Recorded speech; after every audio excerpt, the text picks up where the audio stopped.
बेटी जाय छथिन जइहा सब छठ भेल हां गेलल मुनिया दाई हां बौआ आबि गेलियौ बुआ उतर उतर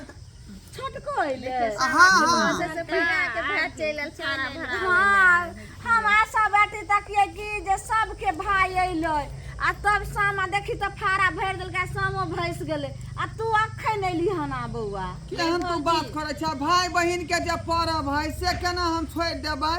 आय और अही द्वारे तखन तक हम ने फारा भरने छ अपन भाई के हमर कि दोनों कोई साथे भरब बैठल छलिए भौजी अहाँ के भाई अइतै तब ने अहो भाई के फारा भरबै त वो अपना भाई के भरते से हमरा से कोन मतलब है ओकरा रे तोरी के साला आहो के तो बहिन भरत ना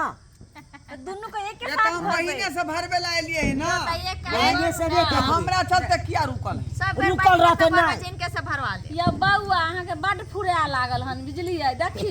बौआ केना दुनु भाई बहिन बैठल छथिन बैठबे ने का जा कल छै ने आए हे भाई बहन साथे में छी भाई बहन के परब है त भाई बहन ने जे बैठते कते तू गीत गाबै छलही आ एगो आई गाही ने गाना नहीं सुनथी ए हमरा नहीं अबै हौ का आइयो गइयो बेटा छले मने नहीं जे आइ जे आत भौजी त एहि बेर अहाँ के भाई सब गावे अहाँ के बेलूरा छी नहीं गावा सामा के तना तोर बच्चकवा के तना महिला वाला गीत हम किया गेबे मर्दावा के गीत गाओ या गोने तो जना चुगला के झरकोनी सुने चाहू को झरका दाइए एना नहीं बाजू अरे बारा रे जाताना से हम सामा बहिन के पोसाल राम सामा बहिन के पोसाल से हो समाता सोर जाय अरे बारा रे जाताना से हम सामा बहिन के पोसाल राम सामा बहिन के पोसाल से हो सामा जाइ छै सासुरा आरे हिली लिया मिलिया संग के सहेलिया संग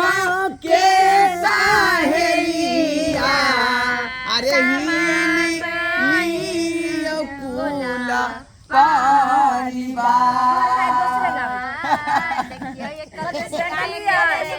अहाँ तो छे बेलूरी हमर भाई नहीं छे बेलूरा देखो कते नीक ए हम दोनों भाई बहन सामा खेलाइ छले घर पर हां यार ना बियाह शादी भ गेलै त बच्चा ससुराल चलि गेलै बड़ निक से ये दाई जइहे से ज्ञान भेले ओइहे से सामा खेल रहल छी हम ये यहाँ नहीं तो ढल्ला नहीं छियै हम बुझलियै कि नहीं सब चीज के लूर बुझ देने अरे बर्तन मांज के या पत्ता बीछ के अपने से लबै छलियै देखिए बनी की करते साला तो पत्ता बीछ के लाग छले खरीद के गाछी से उ बात कला बाजे छी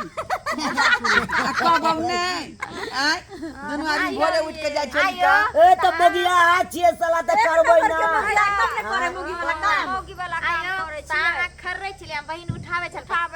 जाओ ये सही बात कहलिए हम लबै छले बीछ के आ बहिन हमर बर्तन बासन क के रखै छले चूल्हा चौका नीप के अबै छले तरकारी धाई धाई बेचारी फाड़े छले आ भात चढ़ा देले टोकरा में फाड़े चले काटे फाड़े चल ना दाइए सब जी सब छोरो फाड़ा भरे के जल्दी भर ना केलो जेने केलो सारा के भाई केलो चौकाथी में फाड़ा भरबे छोटा गमछा के खोजे है त हला ले ले ले चकवा के यहाँ के भैग के ठहुन लगा के अथी करे ला तो